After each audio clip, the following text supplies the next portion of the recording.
Have you ever seen something like this behind me? They're not always top of mind in the winter, but can be a major hazard. It's a big reason for major flooding in winter months, especially for rivers and streams. But what exactly are they?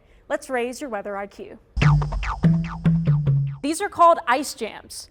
They're most common in northern states and areas with large rivers, but they can happen anywhere with the right conditions, such as fluctuating temperatures or heavy snowmelt. It is what it sounds like. When rivers or streams freeze over, ice forms a solid sheet, but as temperatures fluctuate, parts of that ice can start to break off, forming chunks that float down the river.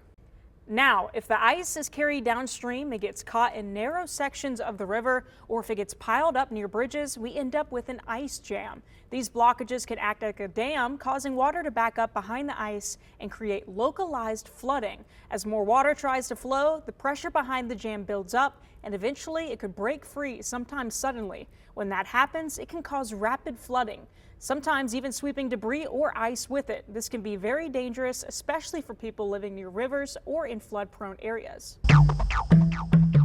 Ice jams are more common in late winter or early spring when temperatures are changing. A sudden warm-up can melt ice, making it break into pieces, or heavy rain can add more water to already icy rivers.